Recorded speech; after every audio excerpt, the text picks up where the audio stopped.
Procrastinators are expected to file their last-minute tax returns. Maybe you and me. And as that money starts to roll in, then you might think, particularly today, that Americans are heavily or unfairly taxed. Well, think again. That's just one of the many myths surrounding the history of taxes in our country.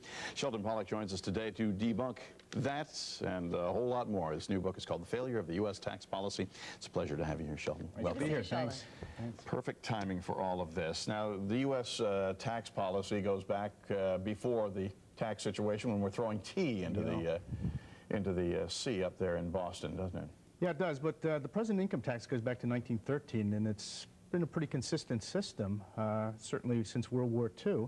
What we're seeing now is people filing their tax returns, last-minute burst for those who owe money, although most of them have actually filed already. About 75 million people have filed personal returns that are getting refunds back. Those people know enough to file early.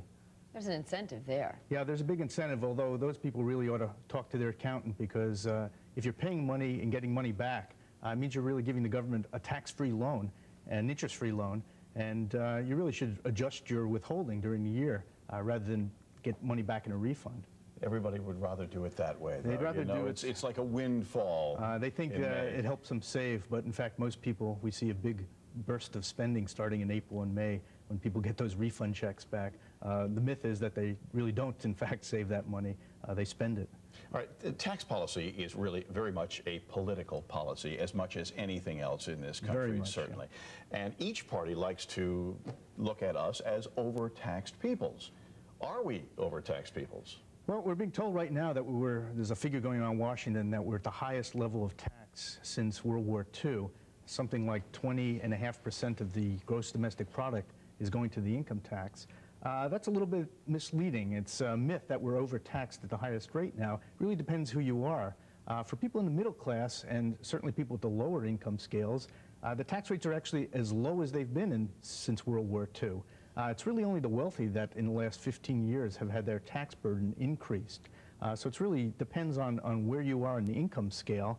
And actually, even those people, the wealthy, who've had their taxes increased in the last 10, 15 years, are really back to the level they were in the 1970s before the Reagan tax cut, 1981 and 86. But what's also misleading is that the wealthy are actually doing much better than they did 10 or 15 years ago, and most of the wealth that's been created in the last 10 years has gone to the top 5% of the population.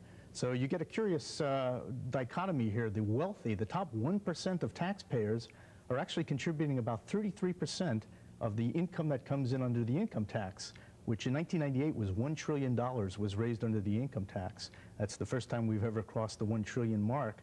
33% of that on the income tax, the personal income tax, comes from the wealthy. The top 5% contribute over 50%. But they're not complaining because they're doing so well. Most of us would rather make a lot more money and pay a bit more tax. It's not that bad a position. So the misconception that the wealthy know all the loopholes, they know how to weasel out of paying their taxes, it's just not true. They're paying the highest burden. They're contributing. In fact, anytime we need to raise money from the income tax, it has to come from the wealthy. And relative to the rest of the world, we actually are taxed very fairly, if you will, compared to many countries. Fair is a judgmental question. I'm not sure whether it's fair or not fair, but we're not particularly, we're taxed less, so we're not particularly overtaxed compared to other countries. Western Europe, we're actually about 26th in terms of the tax burden. Of course, that's misleading, too, because those countries get much more public benefits. They get medical care that's paid for free, and a lot more in terms of retirement income. It really depends. Our problem, I think, is we want as much in terms of socialization and social policy.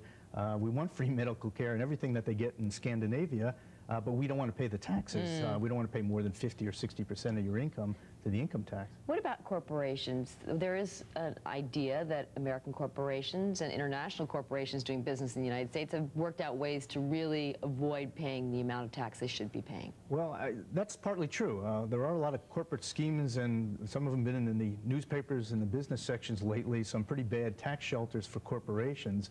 But on the whole, it's misleading because there really aren't that many tax shelters that are available. Most of the loopholes were eliminated from the tax code in 1986, and the corporate income tax has really declined significantly in the last 20 years. We only get about 8% of the federal revenue comes from the corporate income tax. That's way down from about 25% in the 50s and 60s. But mostly that's because we're paying much more in Social Security and the personal income tax, and it's not because the corporations just are avoiding tax. Sometimes you see cases in the paper where very profitable corporations for the year seem not to be paying income tax, but there's a big difference between financial income, what they report for financial purposes, and their taxable income. A corporation that had big losses for 10 or 15 years can carry those over, and if they have a profitable year, still not pay taxes. Balance it off. Sure. Yeah, and it's misleading to say they didn't pay any taxes. How about the marriage penalty? Is that a myth or is that real? Well, the Republicans are selling that as one of their main tax reform proposals, and they argue that people shouldn't be penalized for virtue of getting married. And there is, in fact, a marriage penalty for certain married couples when, by virtue of becoming married, can pay anywhere from $2,000 to $10,000 more in tax simply because they got married. But it only affects certain people. Wealthy two-earner families pay higher taxes on a joint tax return filing married than they would if they were single. But the majority of people actually get a marriage benefit, a marriage bonus. People in what would we call a traditional marriage, where one spouse has all the income and the other spouse has a lower income, if not zero, perhaps doing valuable work at home but not being compensated, right. Those people actually enjoy a benefit by virtue of filing a joint return, which is why joint returns were enacted in the 1940s as a plus to help married couples. So it's really kind of a bogus political issue. Is there one thing you would do to make it a lot fairer right now? A lot fairer? Well, I'm not sure we can achieve fairness. We try. Maybe the reason the tax code is so complicated is we're trying to be fair to lots of different groups. Sure. And we end up with so many complicated provisions trying to help everybody. Too many fingers in the pie. Too many fingers. Oh, sure. The failure of the U.S. tax policy, the revenue and politics, and oh, is it ever political, as you are going to be finding as we get deeper and deeper toward politics time. Sheldon, thank you so much for being with us. Thanks, Sheldon. Thanks. Enjoyed it. And we'll be back as you continue filling out yours in just a moment.